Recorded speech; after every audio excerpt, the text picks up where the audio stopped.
Hello everyone and welcome back to HR classes. This is me Pallavi with you and we will be discussing about unit 9 that says about labor welfare.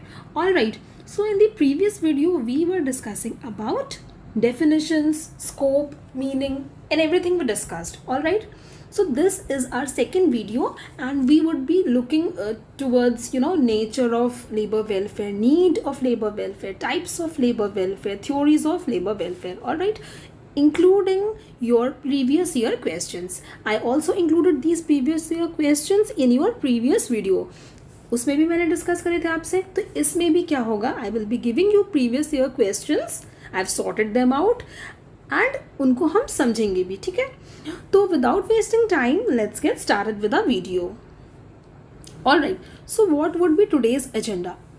क्या क्या topics होंगे जिनको हमको discuss करना, what will be those topics that. Alright, तो हम इनको देखते हैं. सबसे पहले हमारा होगा nature and need of labour welfare.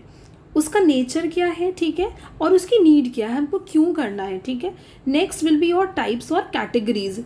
क्या क्या टाइप्स होती हैं, ये उनको हम कैटेगरीज भी आप कह सकते हो. ठीक है, तो क्या क्या कैटेगरीज हो सकती है. इंट्राम्यूरल फैसिलिटीज आप दे सकते हो, एक्स्ट्रा म्यूरल दे सकते हो, स्टैट्यूटरी फैसिलिटीज होती है, मतलब कि वो लॉ के द्वारा बनाई गई है. It has been made by the law, that means government, state government और सेंट्रल गवर्नमेंट और इवन बोथ. म्यूचुअल फैसिलिटीज़ है जो कि वर्कर्स आपस में ही बात करके एक दूसरे को फैसिलिटीज़ प्रोवाइड करते हैं और जिसके में एम्प्लॉयज़ का कोई रोल नहीं होता है. And then last we come to voluntary facility. Voluntary facilities employers देते हैं, employers in addition to statutory facilities. याद रखिएगा, स्टैट्यूटरी फैसिलिटीज़ के बाद भी जब एम्प्लॉयर्स सोचते हैं कि हम कुछ और कर सकते हैं अपने वर्कर्स के लिए ताकि उनकी एफिशिएंसी रेज हो, और जब उनकी एफिशिएंसी रेज होगी, पोटेंशियल रेज होगा, तो डेफिनेटली हमारा प्रोडक्शन रेज होगा, हमारा प्रॉफिट रेज होगा एंड हमारा इंडस्ट्रियल परफॉर्मेंस रेज होगा. ऑलराइट, सो ये सारी चीज़ें हम अभी डिटेल में अच्छे से पढ़ेंगे. Next we'll see two theories. Okay, तो थ्योरीज में क्या आता है, बहुत सिंपल है और ये मैंने प्रीवियस वीडियो में भी थोड़ा सा इंट्रो दिया था कि थ्योरीज पढ़ेंगे. इसको मैं आपको बिल्कुल नाम से ही समझा दूंगी, मतलब आप एकदम when you read that particular name तो आपको तुरंत क्लिक कर जाएगा कि अरे इसमें तो ये था. So it would be very easy for you to remember. The first one would be police theory, then we have religious theory, philanthropic theory, trusteeship theory, placating theory, public relations theory and functional theory. ये कितनी है? These are total 8 in number. All right.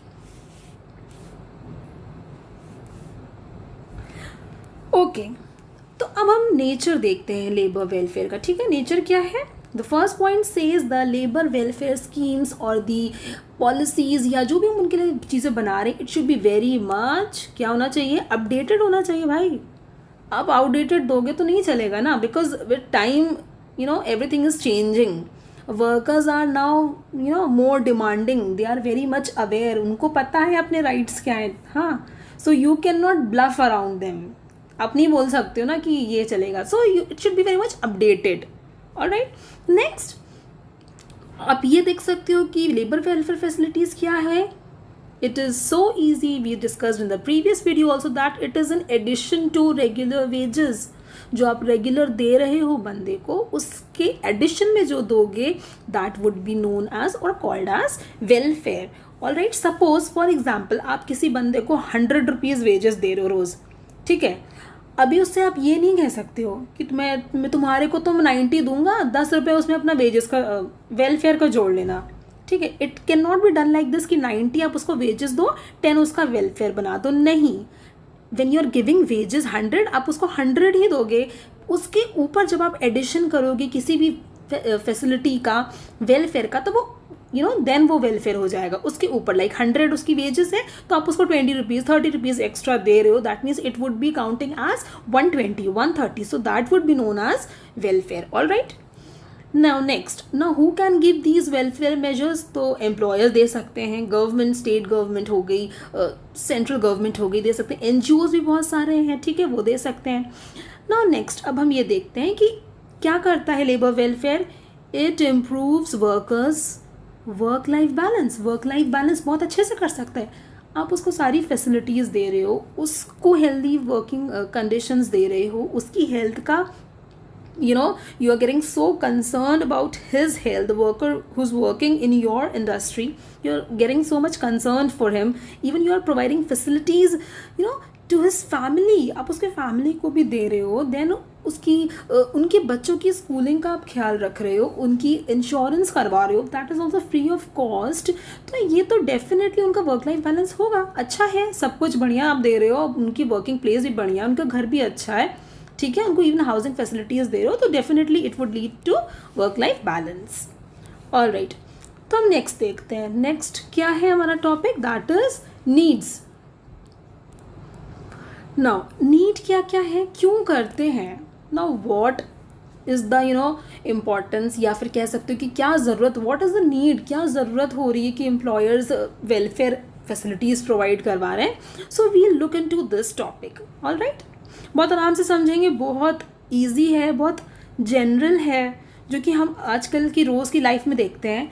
जो मेरे personal view में जो मैंने feel किया कि आर्टिकल्स बस थोड़े से आपको लगेंगे कि हाँ जो कॉन्स्टिट्यूशन में दिए गए हैं वेरियस आर्टिकल्स, अभी हम लोग उनको देखेंगे, वो बस थोड़े से टेक्निकल, मतलब थोड़े से हैं कि आपको उनको लर्न करना पड़ेगा, otherwise the things would not be that much complicative. Alright, so employers need welfare activities, तो अब वो क्यों करते हैं, to discharge their social responsibility. ठीक है, वो क्यों करते हैं, ताकि क्योंकि उनको अपनी सोशल रिस्पॉन्सिबिलिटी जो उनको वो डिस्चार्ज करनी है। ऑलराइट, आप लोगों ने पढ़ा ही होगा, या फिर आप लोग को अगर नहीं पता है तो विद चेंजिंग टाइम्स, लाइक आजकल बहुत ट्रेंडी हो रहा है कि आपको कॉर्पोरेट सोशल रिस्पॉन्सिबिलिटी, आपने अगर CSR के बारे में पढ़ा हो तो वहाँ पे क्या बात हो रही है कि with changing times it is not just sufficient नहीं है कि अगर आप अपने लेबर्स को, वर्कर्स को सिर्फ आप अगर दे रहे हो वेलफेयर, तो it is not sufficient, you even have to take care of that particular society where your industry has been set up, जहाँ पे आपकी इंडस्ट्री लगी है या जहाँ पे आपकी फैक्ट्री है, आपको उस सोसाइटी का भी ध्यान रखना पड़ेगा, और ये आपकी रिस्पॉन्सिबिलिटी। ठीक है, तो अगर यहाँ पे एम्प्लॉयर्स अपने वर्कर्स को अच्छी चीज़ें दे रहे हैं, वेलफेयर प्रोवाइड करा रहे हैं, तो वो उनकी क्या है, वो उनकी सोशल रिस्पॉन्सिबिलिटी, उनको करना ही है। ठीक है, then raise employees morale, definitely जब वो एंथुजियास्टिक रहेंगे, उनका मोराल बहुत हाई रहेगा, तभी तो वो अच्छे से काम करेंगे। ठीक है, डल रहेंगे, उनके अंदर कोई भी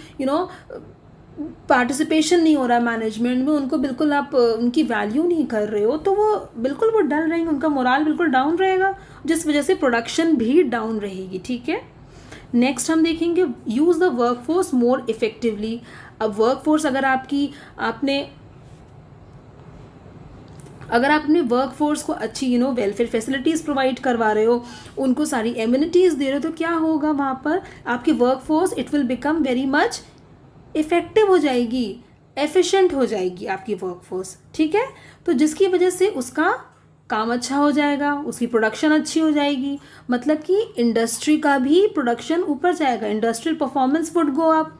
ऑलराइट, नाउ नेक्स्ट क्या हम देखते हैं, welfare facilities besides removing dissatisfaction help to develop loyalty in workers towards the organization, उनकी लॉयल्टी बढ़ रही है। ठीक है, आप उनकी डिससैटिस्फैक्शन तो हटा रहे हो, साथ में वो बहुत ज़्यादा लॉयल हो जा रहे हैं। वाई, अब कोई मेरे लिए इतना कर रहा है तो मैं तो लॉयल हो जाएंगे ना, हम सभी हो जाएंगे, हमारे लिए कोई इतना ख्याल रख रहा है। If they are giving us housing facility also, then insurance भी हमें दे रहे हैं, हमारे फैमिली को इतना ख्याल कर, तो then definitely they will be loyal towards the organization where they are working. Alright, next we'll talk about welfare में हेल्प मिनिमाइज, क्या चीज़ मिनिमाइज करेगा, देखो सोशल ईवल्स को मिनिमाइज करेगा, जो हमारी सोसाइटी में प्रिवेल करते हैं। बहुत ही अजीब बात है, बट वी कैन अंडरस्टैंड कि ये कुछ सिचुएशंस हैं, और लाइफ में जब बहुत ज़्यादा प्रॉब्लम आती है, या फिर जो बहुत ही पैसे नहीं होते, तो इंसान गलत चीज़ों में फंसने लगता है। तो वो बात है कि when welfare will be provided by the employers to the employees, so जो एम्प्लॉयज़ हैं उनके, वो इन सारी गलत चीज़ों में जो कि सोशल ईवल्स हैं, इनमें इन्वॉल्व नहीं होंगे, जैसे कि एल्कोहलिज्म है, गैम्बलिंग है, प्रोस्टिट्यूशन है, then drug addiction. We all know कि ये सारी चीज़ों में वो इन्वॉल्व नहीं होंगे if they would be provided with welfare facilities by the employers only, उनको ऑर्गेनाइजेशन में ही सब मिल रहा है। ओके, नेक्स्ट नेक्स्ट हम देखेंगे इसके टाइप्स या कैटेगरीज, मतलब कितने टाइप्स के हो सकते हैं हमारे लेबर वेलफेयर और उनकी कैटेगरीज क्या क्या हो सकती हैं, हम इनके बारे में देखेंगे, ठीक है। So labour welfare facilities are divided into how many categories, that means it is divided into 2 categories, 2 categories में। कैसे कैसे हम इनको बांट सकते हैं 2 कैटेगरीज में, 4 होते हैं, 5 होते हैं, 5 होते हैं, हमने पहले ही पढ़ लिया, ठीक है। उनको हम कैटेगरीज भी डिवाइड, कैटेगरी वाइज भी डिवाइड कर सकते हैं, जैसे कि on the basis of place, place के बेसिस पे आप उनको डिवाइड कर सकते हो भाई। इंट्राम्यूरल मतलब विद इन दी ऑर्गेनाइजेशन और the factory, and extramural means outside, ठीक है। तो प्लेस के बेसिस पे हमने इसको डिवाइड बाइफिकेट कर दिया, ठीक है। Then on the basis of implementing authority, कौन इम्प्लीमेंट कर रहा है, मतलब इसको कौन दे रहा है, किसकी तरफ से ये प्रोवाइड कराई जा रही है। तो अगर हम स्टैट्यूटरी वेलफेयर की बात करें तो सिर्फ we all have read this, you know, हम बहुत पहले से पढ़ते आ रहे कि statutory means that has been set by the statute, मतलब लॉ ने इस चीज़ को डिफाइन करा है। दैट मीन्स गवर्नमेंट ने खुद बोला है कि आपको ये चीज़ देना ही देना होगा, because you know what happens ना, समटाइम्स या बहुत ज़्यादा बार क्या होता है ना कि मैन इज़ वेरी सेल्फिश, वो बहुत ज़्यादा सेल्फ सेंटर्ड हो जाता है, तो फिर व्हाट हैपन्स ना कि वो दूसरों की एक्सप्लॉयटेशन भी हो रही है तो फ़र्क नहीं पड़ता है, मतलब अपनी अगर if they are having some of the other advantage so they are not even bothered कि अगर दूसरे का यू नो एक्सप्लॉयटेशन हो रहा है, उसको प्रॉब्लम हो रही तो let it be. Alright, so ये हम पढ़ेंगे, अभी पुलिसिंग थ्योरी में है ये चीज़, so will just look to it. तो स्टैट्यूटरी मीन्स जो कि वेलफेयर गवर्नमेंट ने हमारे लिए सेट कर दिए, ठीक है। तो इसके भी 2 पार्ट्स हो सकते हैं। See guys, what is the you know key to this chart और this graph which you are seeing over here is nowhere available, ठीक है। We have learn some techniques to learn you know point wise things, तो जो मैंने सीखा है मैंने उस हिसाब से you know I just framed it, मैंने कोशिश करी है थोड़ा सा कि अगर आप किसी भी यू नो कैटेगरीज हैं या पॉइंट्स हैं तो उनको आप एक चार्ट का अगर फॉर्म दे दोगे ना, अगर एक डायग्रामेटिक रिप्रेजेंटेशन हो जाता है, मतलब एक अगर कुछ विजुअल है तो वो जल्दी से हम उसको कैप्चर करते हैं एंड इट यू नो बहुत रिटेन हमारे दिमाग में रह जाता है। कुछ भी चीज़ों थोड़ी सी पिक्चर फॉर्म में या फिर उसको हम डायग्राम के फॉर्म में करते हैं तो it just stays in our mind for a longer period of time, rather than उसको हम सिर्फ अगर पैराग्राफ्स में लिख देंगे तो वो थोड़ा सा अनइंटरेस्टिंग भी होता है और जल्दी से स्किप हो जाता है माइंड से, ठीक है। तो आप लोग ट्राई कर सकते हैं, ये चीज़ टिप है, मैं करती हूँ, सो you can go for it. All right, तो स्टैट्यूटरी वेलफेयर के भी 2 पार्ट्स हो सकते हैं। The first one is irrespective of the size of the establishment, हमें साइज से कोई मतलब नहीं, कितनी बड़ी भी साइज हो हमारी वर्कफोर्स की या वो छोटी सी छोटी भी हो, लेकिन हमें वो फैसिलिटीज़ मतलब कि क्योंकि गवर्नमेंट ने कही है तो वो प्रोवाइड करानी ही करानी। सी देखो, पहले तो इस बात को समझो कि लॉज जो होते हैं, ठीक है, एक्ट्स हो गए या प्रोविजन हो गए, तो ये सारी गवर्नमेंट बनाती है, लेकिन बनाती किसके लिए, ये एम्प्लॉयर्स के लिए बनाती हैं, एम्प्लॉयर्स के लिए बनाती हैं ताकि वो लोग इस चीज़ को इम्प्लीमेंट करें अपने ऑर्गेनाइजेशन में, अपनी इंडस्ट्री में, अपने वर्कर्स पे, ठीक है। बनाया ये सरकार के द्वारा जाता है, गवर्नमेंट के द्वारा, ताकि एम्प्लॉयर जो है वो इसको अपनी एम्प्लॉयज़ पर इसको लागू कर सके, इसको इम्प्लीमेंट कर सके, ठीक है। यहाँ पे ओके, तो इररिस्पेक्टिव हमें यहाँ पे साइज से कोई मतलब नहीं, मतलब आपको ड्रिंकिंग वाटर तो प्रोवाइड कराना ही है, and it should be, if you remember I explained, I told you this, we all read about it you know in the previous video, it should be you know very pure, it should be purified होना चाहिए and cool drinking water होना चाहिए, ये सारी हमने facilities देखी थी, ठीक है। अब आप क्या कह सकते हो, ड्रिंकिंग वाटर एक और हो सकता है, like it should B, it can come under intramural welfare में आ सकता है, हाँ डेफिनेटली, क्योंकि ये सारी चीज़ें तो अल्टीमेटली आप inside the factory, inside the organization provide करवा रहे हो ना, तो इंट्राम्यूरल हो सकता है, ठीक है। Now next is size of the establishment. एक तो बिना किसी साइज के हमें मतलब नहीं है, कितने भी हों हम तो देंगे ही देंगे, ठीक है। And next you will see that size of the establishment, जैसे कि क्रैश फैसिलिटी है तो इसकी भी प्रोविजन है, like 50 members are working in our organization and अगर उसमें 50 में से 30 भी विमेन है तो हमको क्रैश फैसिलिटी प्रोवाइड करानी यहाँ पे बिल्कुल ज़रूरी हो जाती है और इसको देना ही पड़ता है ऑर्गेनाइजेशन को अपनी अपने वर्कर्स को. Okay, next we'll talk about voluntary welfare. ठीक है, नेक्स्ट हम क्या बात करेंगे, वॉलंटरी वेलफेयर. तो वॉलंटरी मतलब देखो व्हाट इज द थिंग ना, कि जब भी आप पढ़ते हो तो first of all you catch that particular word. ठीक है, उसके आगे फिर पढ़ना. नहीं, समटाइम्स व्हाट हैपन्स ना कि आपने पूरा पढ़ लिया but you haven't understood that particular, कि वो उस पढ़ाई क्यों, हमने क्यों पढ़ा, मतलब उसकी हेडिंग ही नहीं समझ में आई, माइंड में क्लियर ही नहीं हुआ कि हम ये पढ़ क्यों रहे हैं. तो हम लोग ने बचपन से सीखा है, लाइक वी ऑल हैव, हम लोग सभी जानते हैं कि पहले उस चीज़ को पकड़ो, मतलब उसकी हेडिंग को पकड़ो और उसमें से ही जितना भी आप रिटेन कर सकते हो, उसमें से ही जितना एक्सट्रैक्ट कर सकते हो, तो उसके आगे फिर बढ़ो. Voluntary welfare as the name is suggesting that वो अपनी मर्जी से देगा. ठीक है, कौन देगा, एम्प्लॉयर देगा, किसी के ज़ोर ज़बरदस्ती में आके नहीं देगा. There is no pressure, there is no force of anybody over there. But एक चीज़ ये समझने की होती है कि जो फैसिलिटीज़ गवर्नमेंट ने दी है, स्टैट्यूटरी फैसिलिटीज, स्टैट्यूटरी वेलफेयर, उसके एडिशन में देगा.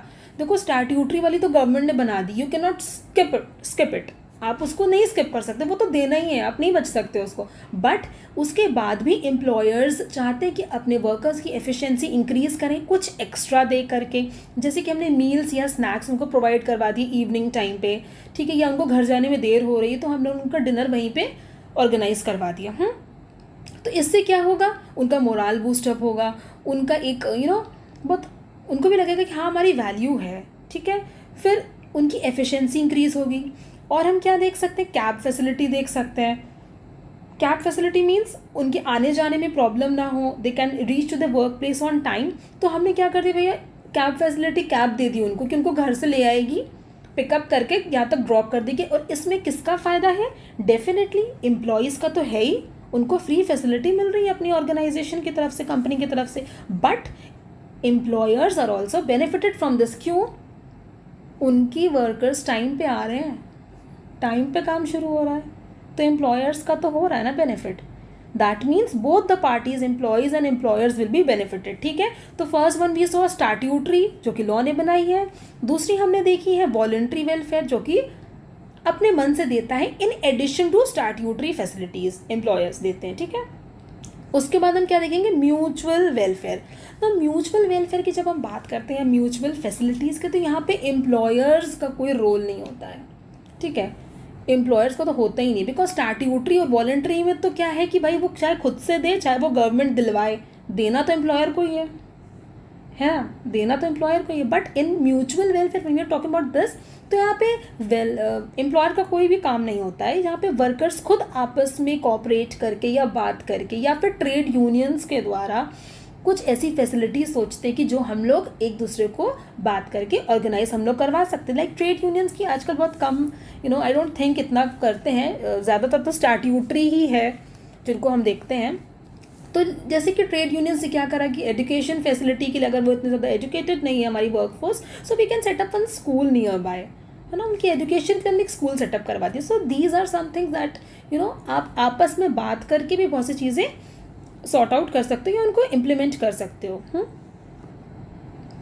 ओके, आई थिंक टाइप्स आपको इन सारी ही चीज़ों को, ठीक है, इंट्राम्यूरल हो गई, एक्स्ट्रा म्यूरल हो गई, या फिर स्टैट्यूटरी, वॉलंटरी में mutual welfare, we'll talk about this. But आपको एक ओवरऑल व्यू मिल गया कि हाँ क्या है. चलो नो नेक्स्ट, अब हम इसको थोड़ा डिटेल में देखेंगे. Okay, the first one is on the basis of place के बेसिस पे होगा. ठीक है, पढ़ा था हमने. Now just remember one thing कि ये दी किसने, क्योंकि because question sometimes arises up like this. ठीक है, और ILO international labour organization is a very important chapter and I will be covering this chapter. मैं ज़रूर सो कवर करूँगी एक प्रॉपर अलग से वीडियो बना के, जिसमें कि आपको सारे डिटेल्स पॉइंट वाइज सब दूंगी, क्योंकि इससे बहुत सारे क्वेश्चन पुटअप होते हैं and it is good for our knowledge also to know about it. So we'll read it over here. The Committee of Experts on Welfare Facilities for Industrial Workers convened by ILO has divided welfare facilities into two groups. ये जो दो groups बने ना, intramural और extramural, ये किसने करे थे, ये कमिटी ऑफ एक्सपर्ट्स बनी थी वेलफेयर फैसिलिटीज़ के लिए फॉर इंडस्ट्रियल वर्कर. और किसने कन्वीन किया था, ये ILO ने कन्वीन किया था. And in which year, 1963। देखो ऐसे नहीं हो सकता ना कि हमेशा it will be like facilities पूछने इंट्राम्यूरल है कि एक्स्ट्रा म्यूरल, आईएलओ से रिलेटेड भी पूछ सकता है, ईयर भी पूछ सकता है वो कि किस ईयर में ये हुआ था, ठीक है। तो आपको ये चीज़ जानना बहुत ज़रूरी हो जाता है कि ये जो हम लोग पढ़ रहे हैं तो ये दिया किसने था, यहाँ से क्वेश्चन पुटअप हो सकता है। अब हम इंट्राम्यूरल और एक्स्ट्राम्यूरल के बारे में पढ़ते हैं, इसके बारे में हमने थोड़ा सा डिस्कस पहले भी किया था, ठीक है। तो intramural means inside the factory, ठीक है। अब क्या हो रहा है कि these facilities are obligatory in nature, that means ये आपको देनी ही देनी है, ठीक है। It's an obligation towards the employer. इसमें क्या क्या चीज़ें आती है, मिनिमाइजेशन ऑफ इंडस्ट्रियल फटीग, उनकी इतनी ज़्यादा एफर्ट्स ना लगे, उनकी थकावट ना हो, वो एकदम एग्जॉस्टेड ना हो जाए। Then provision of safety measures, आप सेफ्टी प्रोवाइड करवाइए अपनी इंडस्ट्री के अंदर, ठीक है ना। Fencing and covering of machines, अभी आप समझो सपोज एक बहुत ही हैजार्डस टाइप की मशीन हमने लगवा दी अपनी इंडस्ट्री में, लेकिन वो खुली हुई है चारों तरफ से। अभी क्या चाहिए एम्प्लॉयर को, उसकी फेंसिंग प्रॉपरली करवा दे, उसको कवर करवा दे, क्योंकि जब एम्प्लॉयर्स मूव अराउंड कर रहे हैं तो इट कैन बी कोई ना कोई एक्सीडेंट हो सकता है, कोई ना कोई प्रॉब्लम अकर हो सकती है। तो ये चाहिए एम्प्लॉयर को कि उसकी वो फेंसिंग करवाए जिससे कि उनको सेफ्टी मिल सके। Okay, good layout of plant and machinery, plant and machinery का लेआउट बहुत अच्छे से होना चाहिए। प्रॉपर लाइटिंग कंडीशंस हम सभी पढ़ चुके हैं। Then provision of first aid, provision of first aid होना चाहिए। फिर और क्या क्या होना चाहिए, can anybody remind those things, क्या क्या बताया था, अगर ऐसा कोई एक्सीडेंट हो जाता है, हमने ये सब डिस्कस कर चुकी हैं गाइस। आप एक बार प्रीवियस वीडियो देखोगे तो आपको सब पता चलेगा। Just keep revising yourself कि हाँ, क्योंकि it just skip from our mind, हम भूल जाते हैं, बहुत ईजिली भूल जाते हैं क्योंकि छोटी छोटी बातें हैं और वैसे बहुत जनरल है। अगर आप एक बार भी देखोगे और उसको रिवाइज करोगे तो बहुत आसानी से आप रिटेन कर सकोगे। तो इसमें क्या है कि आपको डॉक्टर्स की टीम होनी चाहिए हमारी इंडस्ट्री के अंदर भी या बाहर भी आप हो सकते हैं, लेकिन एक अवेलेबल होनी चाहिए डॉक्टर्स की टीम। साथ में क्या हो सकता है कि आपकी एम्बुलेंस फैसिलिटी होनी चाहिए, ठीक है। तो ये सारी चीज़ें आपकी फर्स्ट एड में आ जाएंगी। एक्स्ट्राम्यूरल फैसिलिटीज़ क्या होती हैं, वी ऑल नो, बता चुके हैं। आउटसाइड, एक्स्ट्रा मीन्स बाहर। ना which affects the general welfare and upliftment of the workers, ये किसकी बात कर रहे हैं, ये बात कर रहे हैं जनरल वेलफेयर की, ठीक है, and upliftment of the workers. Now this is the very logical thing, जब आप एक्स्ट्रा म्यूरल फैसिलिटीज़ दे रहे हो तो उनकी वेलफेयर जनरल वाली इंक्रीज़ हो रही ना भाई, उनको फैक्ट्री से बाहर जाके आप प्रोवाइड करवा रहे हो तो डेफिनेटली उनका वेलफेयर इंक्रीज़ हो रहा है। उनकी हाउसिंग फैसिलिटीज़ आप अच्छी दे रहे हो, उनकी क्लिनलीनेस का ध्यान दे रहे हो, उनके जो हाउस प्रोवाइड करवाया वहाँ पर भी उनके रिक्रिएशनल फैसिलिटीज़ का ध्यान दे रहे हो, इंडोर आउटडोर गेम्स है ये सारी, तो क्या हो रहा है, उनकी मेंटल हेल्थ अच्छी हो रही है, उनकी वेलफेयर हो रही है। एंड अपलिफ्टमेंट ऑफ वर्कर्स, जब हम ये देखेंगे, देखो अगर हमें अपनी सोसाइटी का अपलिफ्टमेंट करना है ना तो we can not ignore this strata of the society, that is our labours और वर्कर्स। हम इनको इग्नोर नहीं कर सकते, हमको इनकी भी अपलिफ्टमेंट के बारे में, इनका भी स्टैंडर्ड ऑफ लिविंग ऊपर जाए इसके बारे में सोचना है। ओके, तो provision of these facilities are voluntary. अब ये क्या है कि ये वॉलेंट्री है।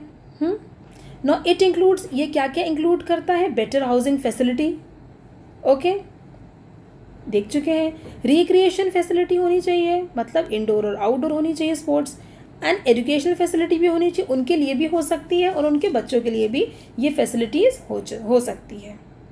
ओके, अब हम नेक्स्ट देखेंगे on the basis of implementing authority. अब इम्प्लीमेंटिंग अथॉरिटी हम पहले ही बात कर चुके हैं कि कौन दे रहा है ये फैसिलिटीज़ को, मतलब ठीक है किसके द्वारा ये प्रोवाइड करवाई जा रही है। तो the first one says about statutory facilities, ठीक है। स्टैट्यूटरी फैसिलिटीज़ मतलब it has been given by the central and state government, ये प्रोवाइड करवा रही because it is passed in the labour legislation acts, इनके लिए यहाँ पे एक्ट्स प्रोविजंस बने हुए हैं, ठीक है। It is given in the articles of the constitution of India. Now what happens, it varies from country to country, अलग अलग कंट्रीज़ में अलग अलग तरह की लेजिस्लेशन पास हुए होंगे and it has to be dynamic. हमने पढ़ा था कि इसको फ्लेक्सिबल होना है, इसको डायनेमिक होना है, बहुत रिजिड बहुत स्टर्न नहीं हो सकती वरना ये इतना वर्केबल नहीं होंगी, इतना काम नहीं करेगी, ठीक है। इट कैन बी इंट्राम्यूरल और एक्स्ट्राम्यूरल फैसिलिटीज़, ठीक है। now which is to be provided by all the employers and it cannot be ignored. all right, और अगर इग्नोर कर दिया एम्प्लॉयर्स ने तो it would be an punishable offence और उसके बाद उनको इस चीज़ की सज़ा भी हो सकती है. ठीक है, तो आप इस चीज़ को इग्नोर नहीं कर सकते, इस चीज़ को तोड़ नहीं सकते हो.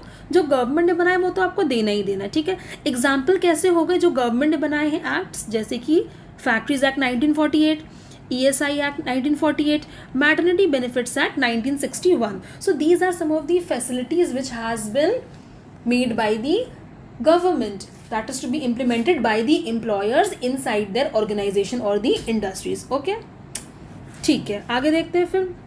The National Commission of Labour has divided all the statutory measures under two head. आपको याद होगा कि मैंने बताया था अभी आपको कि जो आपकी स्टैट्यूटरी फैसिलिटीज़ है इट इज़ डिवाइडेड किस किस बेसिस पर है. एक तो इररेस्पेक्टिव ऑफ द साइज था और एक रिस्पेक्टिव ऑफ द साइज था. ठीक है, एक में तो आप साइज़ का ध्यान ही नहीं दे रहे हो और एक में आप साइज़ के अकॉर्डिंग कर रहे हो. ठीक है, तो इसको हम देखते हैं. इररिस्पेक्टिव है मतलब कि आपको ड्रिंकिंग वाटर अगर प्रोवाइड करवाना है तो वो आप करवाओगे ही. वहाँ पे आपको नंबर ऑफ वर्कर्स से कोई मतलब नहीं है, एम्प्लॉयज़ कितने काम कर रहे हैं, काम है ज़्यादा है, but you have to provide this particular facility within your organization. Now in respect to the size of an establishment मतलब आप उसके साइज पे ध्यान दे रहे हो.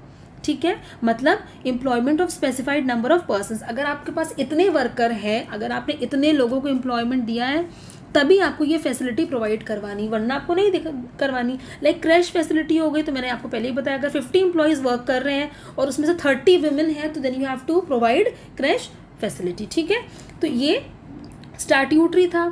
Next we'll see what that is voluntary facilities. Voluntary मतलब it depends upon the employers. Now voluntary provided by the employers. ठीक है, these facilities are provided by the employers. Trade union provide कर सकते हैं. Run many welfare schemes for the upliftment of labor. Trade unions भी बहुत सारी schemes कोशिश करते हैं रन करने की जिससे कि लेबर की अपलिफ्टमेंट हो, उनकी स्टैंडर्ड ऑफ लिविंग ऊपर जाए, उनकी एजुकेशन अच्छी हो जाए. और बहुत सारी अदर एजेंसीज भी हैं. Now employers themselves feel that by providing such facility efficiency would be increased of the workers. ठीक है, हमने ये पढ़ लिया कि अगर उनको मील्स दे देते हैं, ये किसी गवर्नमेंट ने तो नहीं कहा कि आपको करना ही है. ठीक है, गवर्नमेंट ने तो नहीं कहा आपको कैब प्रोवाइड करवाना है, बट अगर आप दे रहे हो अपने तरफ से तो ये एम्प्लॉयज़ का इससे अपलिफ्टमेंट होगा. And with the upliftment of the employees that means employers production and his industrial activities, उनका परफॉर्मेंस बहुत ज़्यादा अच्छा हो जाएगा. ठीक है, आगे हम देखेंगे म्यूचुअल फैसिलिटीज़ को. म्यूचुअल फैसिलिटीज़ क्या होती हैं? These are undertaken by the workers themselves for their own interest. ठीक है, तो ये वर्कर्स आपस में ही बात करके एक दूसरे को फैसिलिटी प्रोवाइड करवा देते हैं. ठीक है, अपने ही किसी मतलब अपने जो भी आपको नीड्स हैं तो उनके लिए बात करके आप आपस में ही सोल्यूशन निकाल सकते हो. ओके, जैसे कि facilities given by trade union, ये जो चीज़ है ये आती है under your mutual facilities head. Okay, तो आप लोग समझ गए होंगे. Next, all right, so these are the few articles which are given over here. Labor related provision under Constitution of India. When I was doing the analysis of previous year question paper, so what I noticed that every year and in every attempt one question has been asked from the articles. मतलब ये तो आप sure समझ लो कि and कई बार 2 questions भी आए हैं सिर्फ आर्टिकल मतलब this from this portion particularly. तो मतलब it becomes really important कि आप इसको पढ़ो और इसको याद रखो because this is something which you have to learn. आपको लर्न करना पड़ेगा. ठीक है, और इससे क्वेश्चन पक्का बनेगा और अभी तक जितने भी प्रीवियस ईयर्स हुए उनमें आया है. ओके, चलिए इसको तो देखते हैं फिर हम लोग. Labour comes in the concurrent list of the constitution. ठीक है, it means laws related to labour can be made by, जो लेबर लॉज होते हैं वो कौन कौन बना सकता है? Central as well as state government, मतलब दोनों ही गवर्नमेंट्स इस चीज़ को फ्रेम कर सकते हैं. And whatever laws are made it's given in these articles. ठीक है, ये आर्टिकल्स में दिए हुए हैं. ठीक है, जो भी लॉज बनाती है सेंट्रल गवर्नमेंट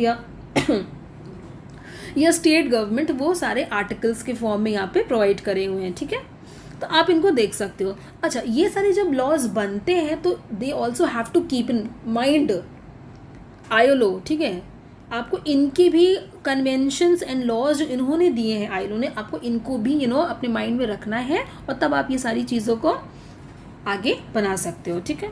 तो the first article says about, the first article is article 19। Article 19 क्या कह रहा है? Right to freedom of speech, हमारे बोलने की आज़ादी है। हाँ, then article 23 it says about prohibition of force labour, ज़बरदस्ती आप किसी से कोई भी काम नहीं करवा सकते हो। Article 24 talks about prohibition of child employment, ठीक है, बच्चों को आप नहीं एम्प्लॉयमेंट दे सकते हो, बिल्कुल नहीं। नाउ आर्टिकल 39, सी यहाँ पे चाइल्ड एम्प्लॉयमेंट में और भी प्रोविजंस हैं तो वो जिनके बारे में हम बात करेंगे आगे चल के। आर्टिकल 39 क्या कह रहा है? Equal pay and treatment for women, man and women. I guess we did one question also on this, जिसमें कि equal pay and treatment for man and women एक क्वेश्चन भी था जो कि हमने अभी प्रीवियस वाले वीडियो में कवर किया था, आप देखना। Article 41 is talking about right to work, education and public assistance, ठीक है। 42 क्या बात कर रहा है? 42 बात कर रहा है just and human condition of work and maternity benefits, मतलब एक कहते हैं जायज़ बात होनी चाहिए, एक एक ह्यूमैनिटी, एक ह्यूमन कंडीशन मतलब होनी चाहिए कि हाँ it should be just, it should be fair, bias नहीं होना चाहिए। Article 43 talks about living wages.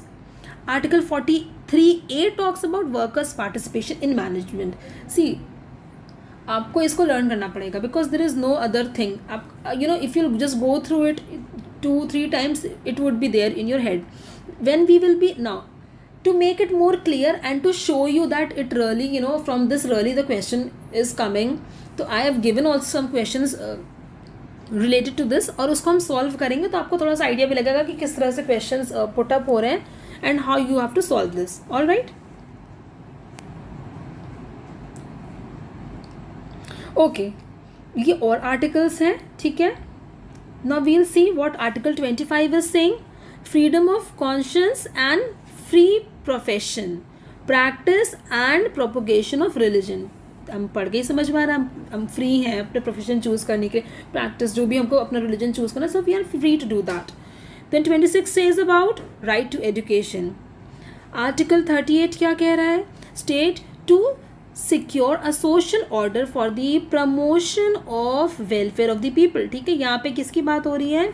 promotion of the welfare of the people की बात हो रही है, ठीक है। आर्टिकल 39 के 2 पार्ट्स हम लोग देखेंगे, एक ई है इधर एक एफ है, ठीक है। What E part is saying, E वाला पार्ट क्या कह रहा है? Health and strength of workers men and women, ठीक है। Tender age of children are not abused and citizens are not forced by economic necessity to enter vocations unsuited to their age or health strength, ठीक है। आप किसी को force नहीं कर सकते हो, उनकी जो चीज़ बस के बाहर या उनकी एज के बाहर या उनकी स्ट्रेंथ के बाहर, सो you can not force them. बच्चों की जो टेंडर एज होती है उसमें आप किसी को अब्यूज़ नहीं कर सकते हो, आप किसी को फोर्स नहीं कर सकते, ठीक है। So it is talking about that. Know what article 39F is saying, children should be given opportunities and facilities to develop in a healthy manner. बच्चों को अगर आप एम्प्लॉयमेंट दे भी रहे हो तो उनके लिए एक हेल्दी मैनर में आपको अपॉर्चुनिटीज़ प्रोवाइड करवानी पड़ेंगी within your organization. 37 is saying, article 37 क्या कह रहा है? No child shall be subjected to torture, cruel, inhuman और डिग्रेडिंग ट्रीटमेंट और पनिशमेंट। ये सब चीज़ें आप बच्चों के साथ बिल्कुल नहीं कर सकते, इनफैक्ट आप किसी के साथ भी नहीं कर सकते, लेकिन बच्चों के साथ तो बिल्कुल भी नहीं कर सकते हो कि आप उनको टॉर्चर कर रहे हो क्रूअलिटी से, नहीं, it's not done. No article 17 talks about abolition of untouchability, ठीक है, ये आप नहीं कर सकते हो। All right, so this is one previous year question.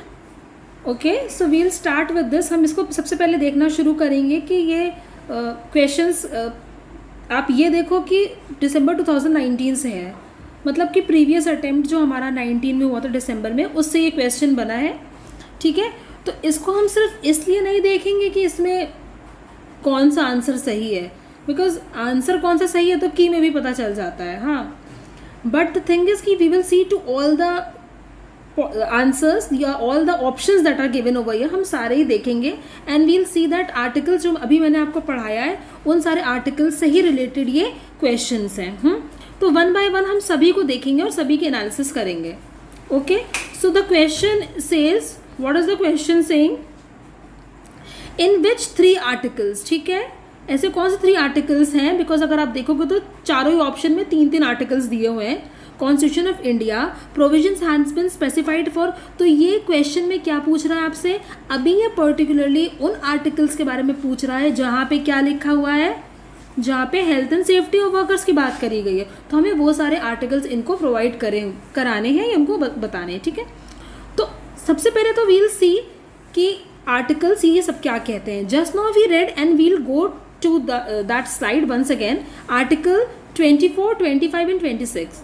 तो आर्टिकल 24 यहाँ पे क्या कहता है, article 24 is talking about, what is talking about, prohibition of child employment. ठीक है, तो ये चाइल्ड एम्प्लॉयमेंट की प्रोहिबिशन की बात करता है.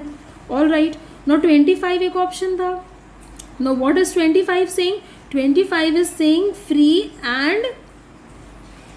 Free to practise your profession, free to practise any of the religion which you feel like. तो आपको आज़ादी है अपना काम चूज करने की, अपना रिलीजन चूज करने की. 26 is saying what, 26 is saying right to education. All right, तो यहाँ पे क्या देख सकते हो, यहाँ पे कहीं हेल्थ एंड सेफ्टी की बात हो रही है.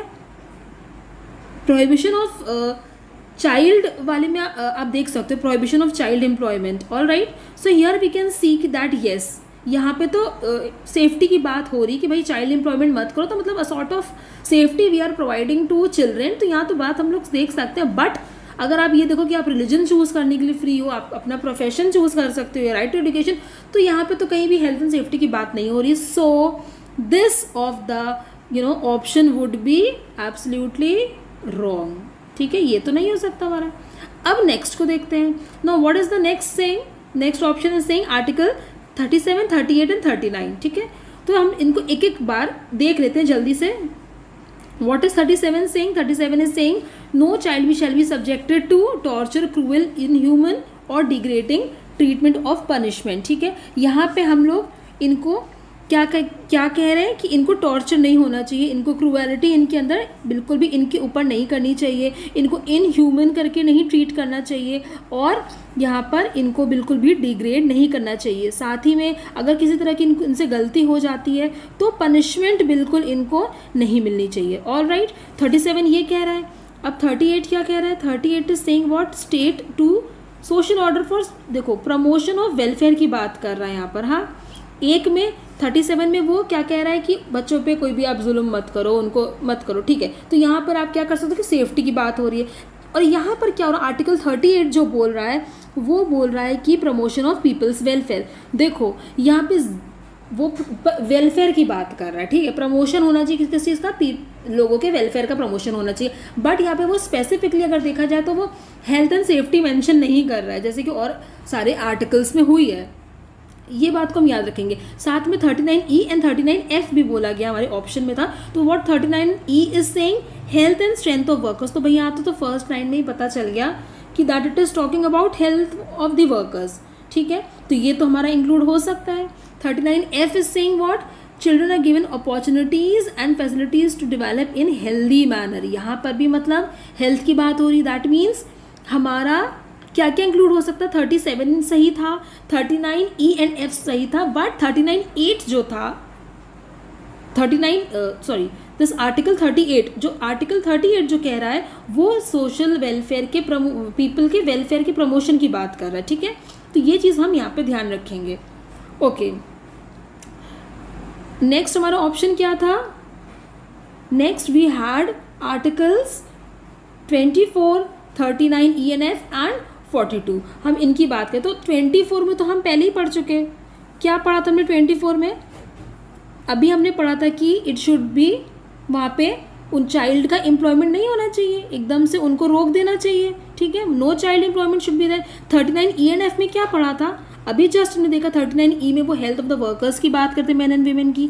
F में क्या बात कर रहे थे, बच्चों को ऐसा हेल्दी एनवायरनमेंट प्रोवाइड करवाइए जहाँ पे वो हेल्दी मैनर में डेवलप कर सके. ठीक है, ये दो हमने पढ़ा था. बट 42 क्या कह रहा है, जल्दी से हम 42 को भी देख लेते हैं एक बार फिर से. No 42 is saying what, 42 is talking about just and human working conditions और maternity benefits that are to be given to the workers. तो अगर आप जस्ट कंडीशन दे रहे हो, ह्यूमन कंडीशंस दे रहे हो, मतलब आप उनकी सेफ्टी की बात कर रहे हो, उनकी हेल्थ की बात कर रहे हो, ठीक है। सो इस वाले ऑप्शन में है which is your C option. So all the 3 articles are talking about health and safety of the workers. मतलब 24 भी कह रहा है चाइल्ड एम्प्लॉयमेंट नहीं होना चाहिए, 39E कह रहा है कि health of the safety health and safety of the workers की बात कर रहा है। एफ क्या बात कर, 39F बोल रहा है कि बच्चों को इन्वायरमेंट प्रोवाइड करवाना चाहिए where they can develop in an healthy environment. And 42 what 42 is saying, 42 भी यहाँ पे बात कर रहा है कि आपको जस्ट एंड ह्यूमन कंडीशंस देनी चाहिए, मतलब उनके लिए सही तरह से एक ह्यूमन कंडीशंस, उनको एक सही तरह की फेयर दीजिए, उनके लिए कोई बायस्ड नहीं होना चाहिए। ऑल राइट, तो ये वाला ऑप्शन हमारा काफ़ी सही लग रहा है because all the 3 articles are talking about health and safety of the workers. But we will move on to the 4th option also, और इसके भी हम तीनों आर्टिकल्स देख लेंगे। तो 41, 42 and 43। All right, so what is 41 saying over here? 41 अगर आप देखोगे, अभी हमने आप पढ़ा था कि 41 is talking about right to work, right to education and public assistance, ये इसकी बात कर रहा है। तो यहाँ पे राइट टू वर्क या एजुकेशन में तो हेल्थ एंड सेफ्टी की बात नहीं हो रही है, ठीक है। 41 इज दिस। 42 जस्ट हमने पढ़ा कि just and human working conditions होनी चाहिए, fine, it is talking about health and safety. And 43 क्या बात कर रहा है? 43 is talking about living wages, आपको जीने के लिए या रहने के लिए कितना वेजेस होता है। So we can see this, the 4th option is including 41, 42 and 43। 3 articles दिए हैं 41, 42 एंड 43, जिसमें कि आपका केवल व्हाट इज द करेक्ट, इसमें जो भी आप एक आर्टिकल ही केवल कनेक्ट कर रहा है health and safety of the worker से, जो कि है आर्टिकल नंबर 42। 41 और 43 तो बात ही नहीं कर रहा है हेल्थ एंड सेफ्टी की, तो definitely our 4th option will also not be correct. So the correct answer would be the 3rd one, ठीक है। 3rd वन हमारा सही है and this is our answer, that is article 24, 39E and F and 42 is talking about health and safety of the workers। इसमें तो सिर्फ एक ही probability है, मतलब एक ही चीज़ बनती है कि इफ़ यू नो अगर आपको पता है आर्टिकल्स में क्या क्या है, then only you will be able to differentiate. I told you before also, it is not just enough to know the article कि आपको पता है, आपने रीड कर लिया, but it is also very necessary कि आप डिफ्रेंशिएट कर सको। अभी ये क्वेश्चन देखो बिल्कुल रिसेंट, अभी दिसंबर का है। If you are not able to differentiate, ठीक है, कि क्या वो 41 में क्या कह रहा है, 42 में क्या कह रहा है, या 43 में क्या कह रहा है, अगर आप डिफ्रेंशिएट नहीं करोगे तो आपको आंसर देना थोड़ा सा प्रॉब्लमैटिक हो सकता है। इसलिए इसी तरह से पढ़ें कि एक दूसरे में डिफरेंसेस भी समझ सके। ऑल राइट, फर्स्ट क्वेश्चन हमने देख लिया, ये आर्टिकल से रिलेटेड था, ठीक है, वो भी दिसंबर 2019 का। इसी में ही पेपर में एक और क्वेश्चन भी था, वो भी आर्टिकल से रिलेटेड था। Let's have a look at that question, ठीक है। Now let's read it all together. Which article of the Constitution of India deals with the prohibition of employment of children in factories? यहाँ पे साफ साफ लिखा हुआ है कि बच्चों के एम्प्लॉयमेंट को साफ साफ तरह से मना कर दिया, prohibition of employment of children. अभी we have read this thing in your just previous question. अभी हमने देखा that article 24 is talking about what? Article 24 is talking about prohibition of child labour of children, ठीक है। आप आके यहाँ पे देख सकते हो, you can just come back to the slide and see that yes article 24 is talking about prohibition of child employment, ठीक है। आप बच्चों के एम्प्लॉयमेंट पे प्रोहिबिशन है। And which article is talking about this? Article 24 is saying about this thing, ठीक है। Okay, now next question. Now next question ये जून 2019 में आया था, और आप देखो मतलब कि हर अटेम्प्ट में आ रहा है आर्टिकल से क्वेश्चन, ठीक है। तो ये वाले को भी हम लोग पढ़ते हैं, just read it. State to secure a social order for the promotion of welfare of the people. यहाँ क्या बात कर रहा है? Promotion of welfare of the people. All right, is mentioned in which article of directive principle of state policy of the Constitution of India? किस article में कहा है? अभी हमने पढ़ा था जब हमारी बात हो रही है वेलफेयर ऑफ द पीपल की, तो वो कौन सा आर्टिकल है हमारा? आर्टिकल 38 है। All right, can you read it over here?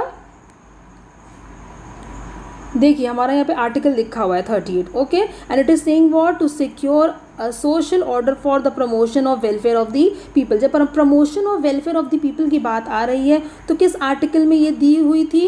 It is given in article 38। So our answer would be the third one. ठीक है, थर्ड वन हमारा आंसर हो जाता है यहाँ पे। Okay, now next question. Next question it turned up in December 2018 में ये आया था। ठीक है, अब ये क्वेश्चन क्या कह रहा है? Let's read it. The directive principles of state policy as contained in the constitution of India. Fine, सारे आर्टिकल्स और ये सब तो कॉन्स्टिट्यूशन ऑफ इंडिया में ही बताए जाते हैं। Provide for a number of articles. ठीक है, बहुत सारे आर्टिकल्स दिए। Okay, we all know that. Next let's read further. Now the question begins. Securing and protecting effectively a social order in which justice shall inform all institutions of national life। ठीक है, social order जिसमें कि justice shall be inform to all institutions of national life. ये बात secure करना and protect करना, इसको ये किस में दी हुई है? This is given in which article? Let's go back to the previous slide and have a look at article number 41। देखो ये चीज़ 41 में लिखी हुई है आपके आर्टिकल में। ठीक है, right to work, right to education and right to public assistance. ठीक है, जब हम ये बात करते हैं यहाँ पर कि आपका this is the question. When we are talking about securing and protecting effectively a social order in which justice, जिसमें जस्टिस होनी चाहिए, shall be inform to all institutions of national life. तो ये किस आर्टिकल में बात करी हुई? ये हमारे आर्टिकल बात करी हुई विच is your third one. All right, ये थर्ड वाले आपके थर्ड ऑप्शन है, दैट इज आर्टिकल 41। ओके, तो ये इसमें हमारे बात करी हुई है। Okay, now another section of today's session begins. Another section. पहला सेक्शन में हमने क्या देखा? पहले सेक्शन में हमने इसकी नीड देखे, नेचर देखा और साथ में हमने इसके आर्टिकल्स देखे। एज वेल एज आर्टिकल से रिलेटेड हमने बहुत सारे क्वेश्चंस भी देखे जो कि अभी हमारे पेपर्स में आए थे। Okay, now we'll come up to the next section of today's session that talks about theories of labour welfare. ठीक है, हमने स्टार्टिंग में जब एजेंडा डिस्कस कर रहे थे तब मैंने आपको बताया था कि total how many theories are there? There are total of 8 theories. ठीक है, 8 थ्योरीज के बारे में हम यहाँ पे बात करेंगे एक एक करके। ओके, चलो। So the first theory talks about, पहली थ्योरी का नाम क्या है? The first theory is police theory, या फिर इसको एक और नाम से भी कह सकते हैं, दैट इज पॉलिसी थ्योरी। देखो, द थिंग इज दिस ना, from the name only you can make out that what this theory is trying to से।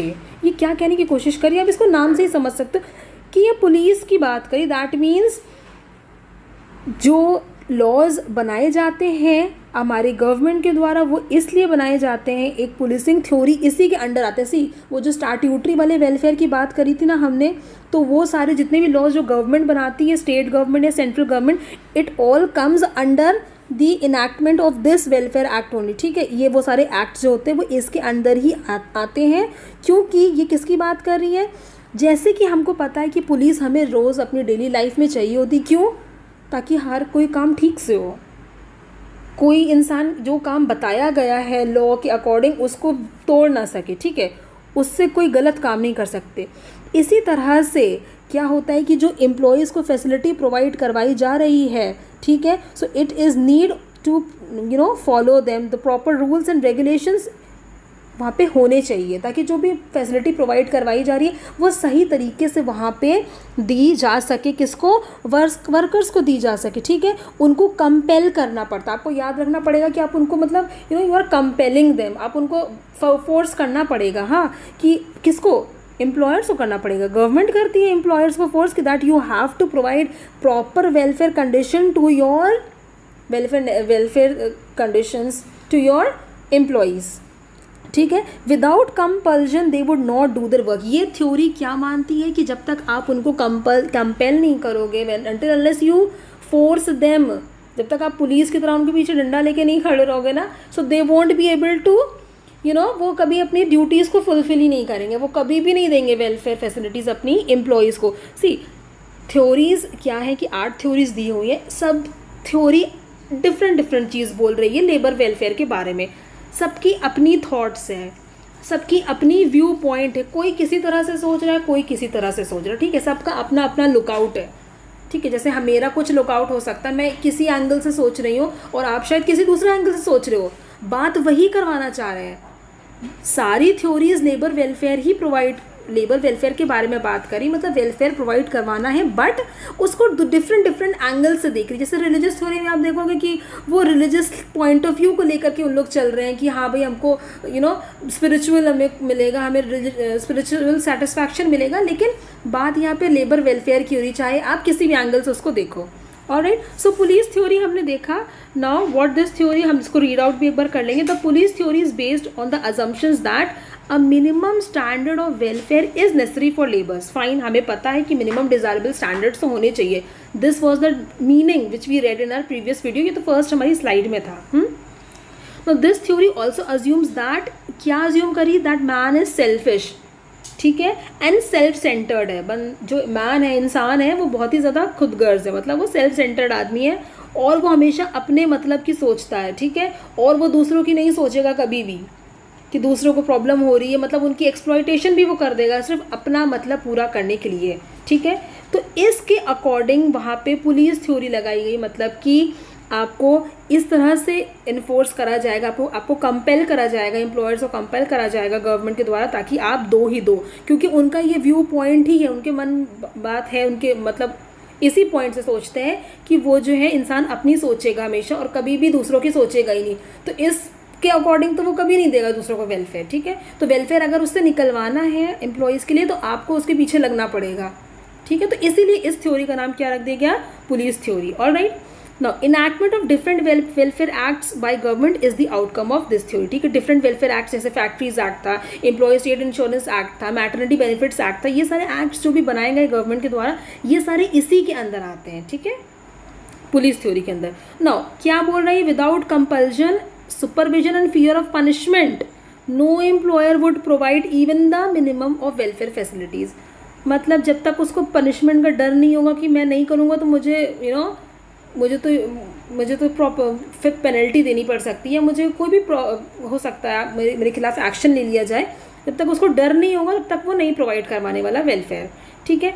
Now owners and managers of industrial undertakings get many opportunities for exploitation of worker. देखो government ये जानती है कि workers जो हैं वो बेचारे सीधे साधे हैं, वो इतने एजुकेटेड भी ना हो कुछ, तो उनकी एक्सप्लॉयटेशन तो पक्की है एम्प्लॉयर्स के द्वारा, इसीलिए उन्होंने पुलिस थ्योरी लगवाई है। मतलब they just try to implement this theory. उन्होंने ये चीज़ देखी कि इसको अगर इस तरह से करा जाएगा तो एम्प्लॉयर्स कभी भी एस्केप नहीं कर पाएंगे एंड वर्कर्स का एक्सप्लॉयटेशन नहीं होगा। The state has step in to prevent exploitation by enacting stiff laws to coerce industrialists। मतलब बहुत कड़े कानून बनाए गए हैं कि आपको देना ही देना है, एम्प्लॉयर्स कहीं भी बच के नहीं जा सकते, ठीक है। ओके, नेक्स्ट हम देखते हैं रिलीजियस थ्योरी, ठीक है। रिलीजियस थ्योरी, अच्छा आपने सुना होगा कि कर्म की कर्म करते जाओ और फल की चिंता मत करो। एक आपने ये चीज़ सुना होगा कि मतलब आप काम करते जाओ और उसके फल की चिंता मत करो, वो तो ऊपर वाला बाद में हमें देगा, ठीक है। So this is a kind of investment which you are doing. Fine, whatever good deeds I am doing, whatever good things, all those good things I am doing with the people who are working under me, whatever things I am doing, so that is a kind of investment which I am doing and in later period जब बाद में time आएगा तो that will come back to me only, ठीक है, क्योंकि वो तो फल तो बाद में मिलता है, पेड़ तो आपको अभी लगाना है, ठीक है, तो बाद में मिलेगा आपको। सो this is one aspect that is investment. Atonement का मतलब क्या होता है कि आपको कहते ना कि आपने कोई गलती करी है तो उसका कहते हैं पूरा पश्चाताप कर लो।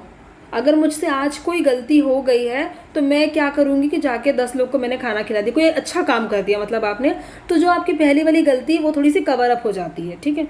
तो ये अटोनमेंट एस्पेक्ट है और एक इन्वेस्टमेंट एस्पेक्ट है आपके रिलीजियस थ्योरी में। इन दोनों एस्पेक्ट को सोच करके भी जो एम्प्लॉयर्स हैं वो प्रोवाइड करवाते हैं आपको क्या, आपको प्रोवाइड करवाते हैं वेलफेयर फैसिलिटीज़, ठीक है। अब क्या होता है इन्वेस्टमेंट एस्पेक्ट्स, अब हम थोड़ा सा डिटेल में देखते हैं। Fruits of today's feeds will be reaped tomorrow. आज अगर आप किसी पेड़ में फल देखते हैं या पेड़ लगाते हो तो उसके फल आपको कल खाने को मिलेंगे, ठीक है। अच्छे काम आज आप करते जाओ, अपने लेबर्स को वेलफेयर दो, उनको फैसिलिटीज़ दो, तो उसकी आपको फ्रूट्स कल मिलेंगे, in the upcoming time period. Any action good और bad is treated as an investment. अच्छा करोगे तो तुम्हें बाद में मिलेगा फ्यूचर में, बुरा करोगे तो उसके अकॉर्डिंग तुम्हें मिलेगा। Inspired by this employers give the welfare facilities. कैसी कैसी फैसिलिटीज़ देते हैं, मतलब कैंटीन्स प्रोवाइड कराएंगे, क्रशेस प्रोवाइड करवाएंगे।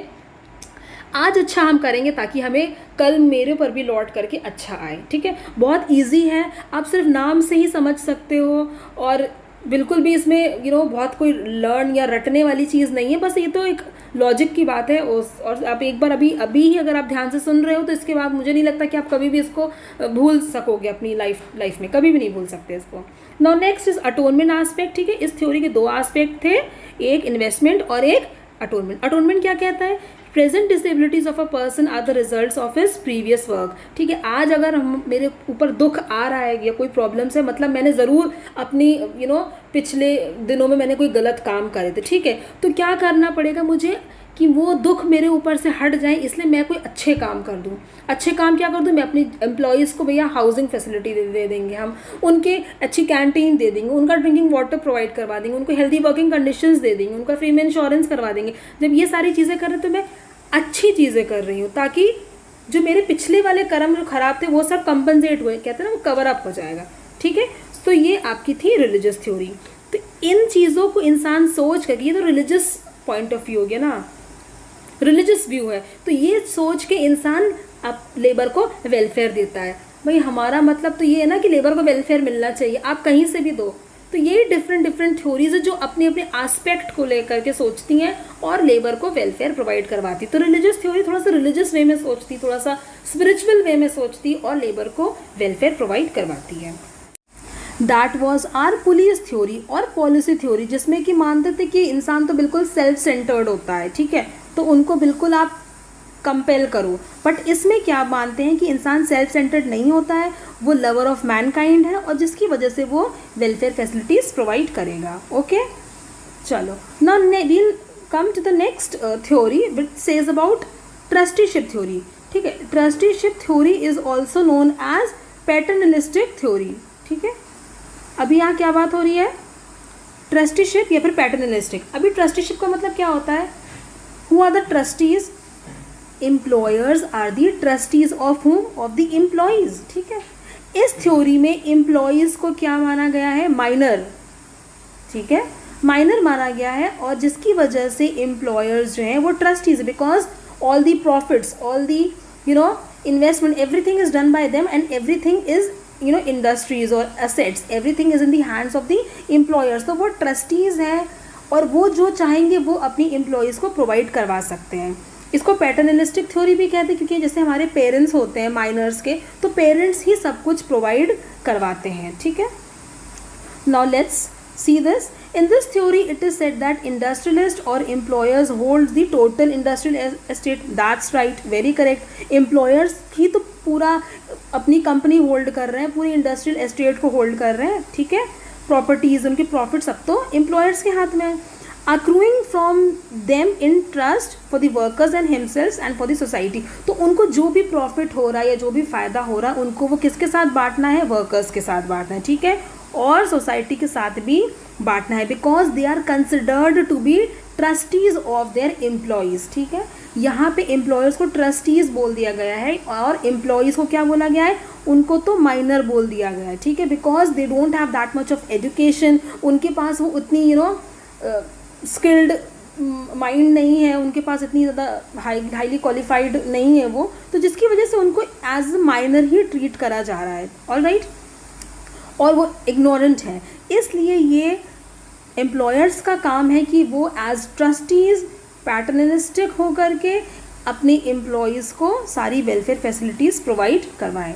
Now employers have the moral responsibility to look after their interest. किसका इंटरेस्ट, एम्प्लॉयज़ का interest, ward that is workers. अच्छा, it is not legal binding, legal नहीं है, लॉ की तरफ से नहीं है, ठीक है, ओके।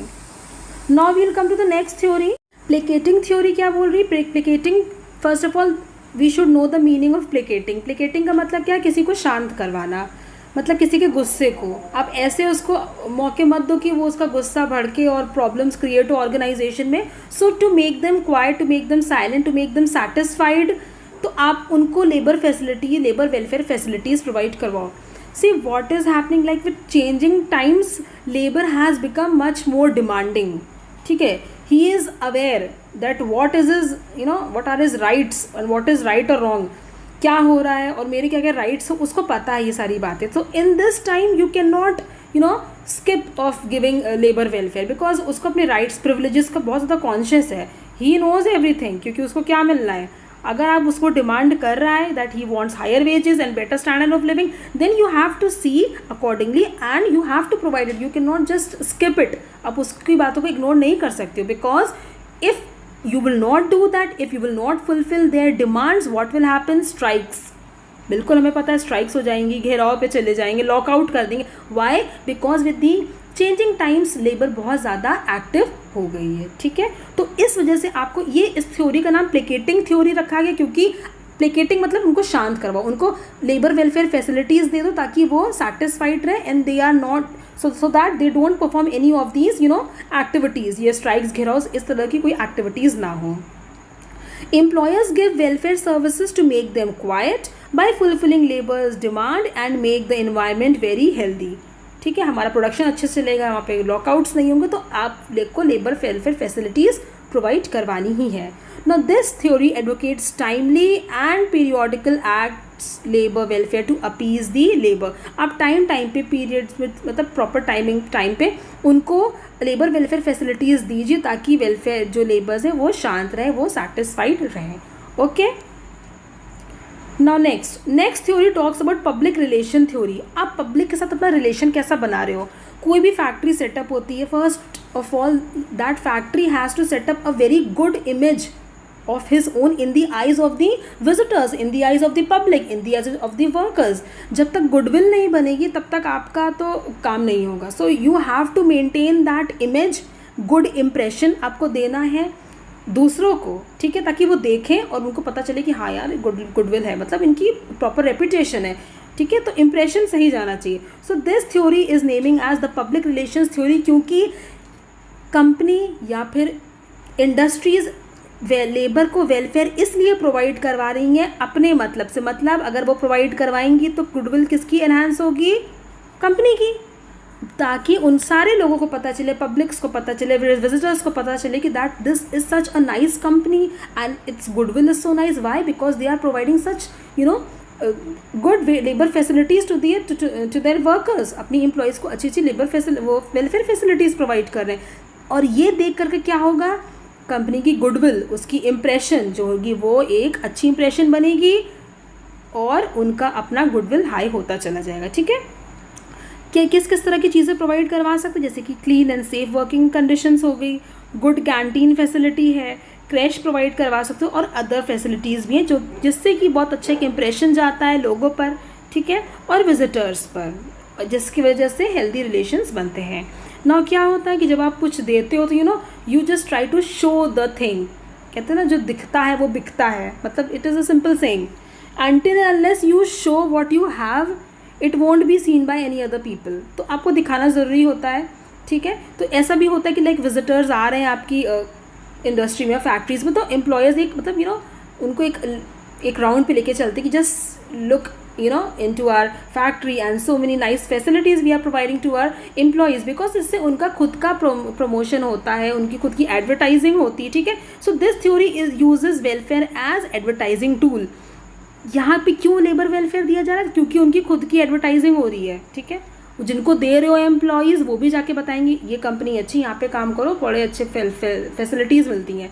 जो आ रहे हैं बाहर से वो भी देखते हैं. ठीक है, so this theory emphasizes to maintain relation with the public. इनका यही मोटिव होता है. all right, next we will talk about functional theory.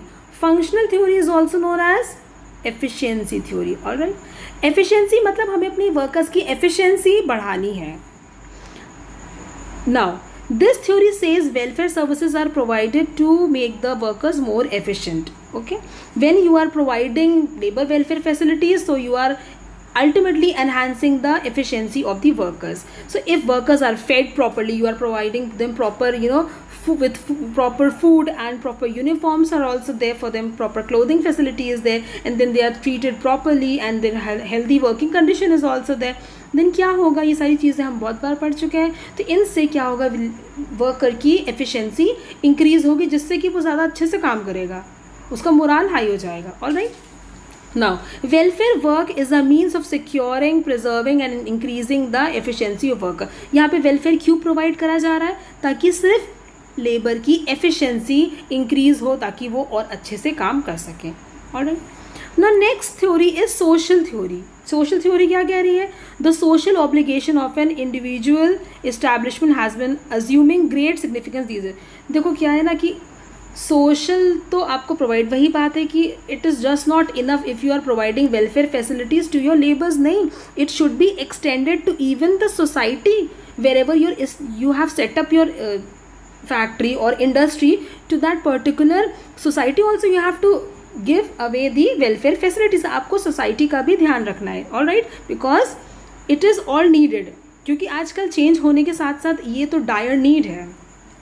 This theory implies that a factory is morally bound आप हो जाते हैं to improve the condition of society. आप देख रहे हो सोसाइटी में, in addition to improving the employees का तो आपको करना ही पड़ेगा, लेकिन वहाँ की सोसाइटी के बारे में भी सोचो. इतना ज़्यादा वहाँ पे पोल्यूशन मत करो, इतना ज़्यादा हैजार्डस कंटेंट वहाँ पे मत रखो. You have to think about that society also wherever you are setting up your factories और industries. No, labour welfare is gradually becoming social welfare. ठीक है, अभी लेबर से और बाहर बात जा रही है, बस सिर्फ लेबर्स तक नहीं, बल्कि अपनी फैसिलिटीज सोसाइटी तक भी एक्सटेंड ऑन करनी है. ठीक है, अब हम इससे रिलेटेड कुछ क्वेश्चंस देखते हैं, प्रीवियस ईयर क्वेश्चंस देखते हैं. Alright. Now this question turned up in December 2019 which is your previous attempt. तो ये क्वेश्चन क्या कह रहा है, just we'll read it out. Labor welfare in the present context is the contribution of which two of the following theories. देखो, this is an application type of question. हाँ, अभी हमने पढ़ा, लेकिन हमने ये नहीं पढ़ा ना. See, आपको पढ़ के अपना सेंस भी यूज़ करना है, and you have to differentiate also. Now you have to think in context to the present conditions. आज की हिसाब से भी आपको सोचना है. हमने थ्योरी सारी पढ़ी, बट एक्चुअल में अगर आप देखो कि मतलब रियलिटी में तो क्या वो आज के ज़माने में मतलब ऐसा कुछ चल सकता है या अप्लाई कर सकते हैं, तो उसके अकॉर्डिंग आप देखो. तो first one is police theory. ठीक है, अब इतना किसी को ज़ोर ज़बरदस्ती कर दोगे तो मुझे नहीं लगता है कि थोड़ी प्रॉब्लम्स तो होगी, because it can it would develop some of the other problems. तो ये आज के कॉन्टेक्स्ट में देखा जाए, because where people are so independent, उन्हें किसी की रोक टोक ज़्यादा नहीं पसंद है. देन फिलेंथ्रोपिक थ्योरी क्या कह रही है कि लवर ऑफ मैनकाइंड, एकदम भी सेल्फ सेंटर्ड नहीं हो. नो, दिस इज़ तो समथिंग अननेचुरल. कोई भी इंसान होगा तो वो खुद के बारे में तो पहले सोचेगा, उसके बाद भले ही सोचे. लेकिन अगर बिल्कुल भी कह दो कि सेल्फ सेंटर्ड नहीं है, तो आई डोंट थिंक ये तो बिल्कुल अनयूजुअल सी बात हो गई. But when we are talking about placating theory, तो हाँ, इसके बारे में तो सोचा जा सकता है कि प्लेकेटिंग मतलब yes, labours are becoming demanding. See, read the question is saying present contexts, आज के कॉन्टेक्स्ट में. तो हमें पता है कि प्लेकेटिंग थ्योरी में अभी पढ़ा कि समय के बदलने के साथ साथ हमारे लेबर्स क्या हो गए, बहुत डिमांडिंग हो गए हैं, बहुत ज़्यादा अवेयर हो गए हैं. ठीक है, तो उनको आपको वेलफेयर फैसिलिटीज़ प्रोवाइड करनी. And what is the meaning of placating means to make them quiet, to make them content, to make them satisfied, उनको शांत करना होता है. तो ये तो बात मानी जा सकती है. Then functional theory, what is functional theory saying? Functional theory is also known as efficiency theory. अभी तो हमने पढ़ा, functional theory is also known as efficiency theory. मतलब आप अपनी वर्क फोर्स की एफिशिएंसी इंक्रीज करवा रहे हो, that is why you are providing labour welfare to your employees. तो हाँ, ये भी बात मान सकते हैं, क्योंकि इसमें अगर आप एम्प्लॉयज़ की एफिशिएंसी इंक्रीज करवा रहे हो, तो डेफिनेटली आपकी भी प्रोडक्शन कहीं ना कहीं इंक्रीज होगी. So in relation to present context you can say that yes, C and D would be your correct option. That means second option is your correct answer. Okay, now this is another question from theories only. ये theories से ही question आया है जुलाई 2018 में, इसको भी हम देखते हैं. Okay, so let's read it out. दो लिस्ट दी हुई है, list 1 and list 2. You have to match both of them. ना विदाउट कंपल्जन, बिना कंपल्जन के एम्प्लॉयर्स जो हैं वो कुछ भी प्रोवाइड नहीं करेंगे, ठीक है. They would not provide anything to the employees. So who is saying this? Which theory has said this? This has been said by police theory. Okay, ये पुलिस थ्योरी के द्वारा ये बात कही गई है. Now any good work is considered as an investment by both benefactor and the beneficiary. ठीक है, अब यहाँ पे क्या कह रहे हैं? यहाँ पे ये कह रहे हैं कि एनी गुड वर्क, देखो investment and atonement, we read two things and where it was written in, कहाँ लिखी थी ये बात? It was written in the religious theory में बात लिखी थी.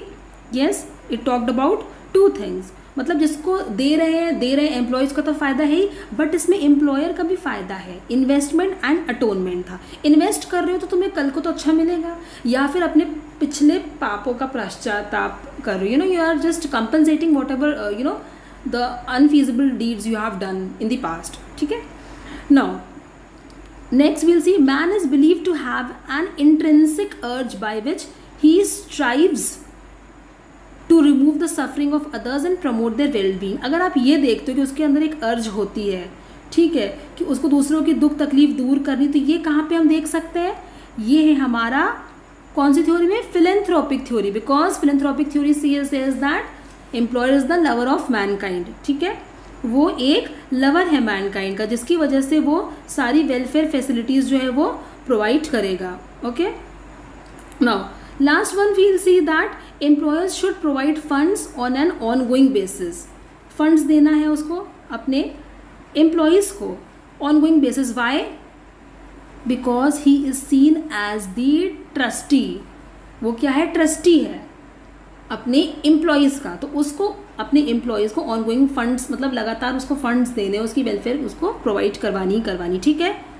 सो this way our answer would be the first one. All right, our answer would be the first one. Okay. The next question says what? In which of the following approaches goodwill is considered as an important goal of labor welfare work? Goodwill की बात हमने कहाँ करी थी? अभी हमने बात करी कि गुडविल बनवाना चाहते हैं जब उनको पब्लिक रिलेशंस अपने अच्छे करने हैं, पब्लिक को दिखाना है, तभी तो गुडविल वो चाहते हैं ना. वहाँ पे गुडविल नहीं होगी, उनकी रेपुटेशन नहीं होगी, उनकी इमेज नहीं होगी, तो उनकी कंपनी का नाम आगे नहीं बढ़ेगा. All right, so it talks about public relations theory. Okay. Now we have covered today these many topics, which includes what it includes: your need, your nature, your articles, as well as previous year questions, plus your theories, plus your previous year questions. ये topic आपका बिल्कुल पूरा complete हो चुका है. Okay.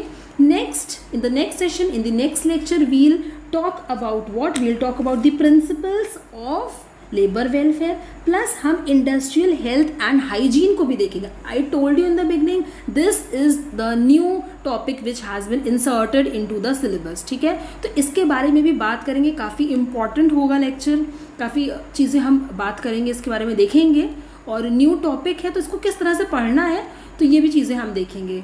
So just keep watching my videos and be safe and be happy. Thank you.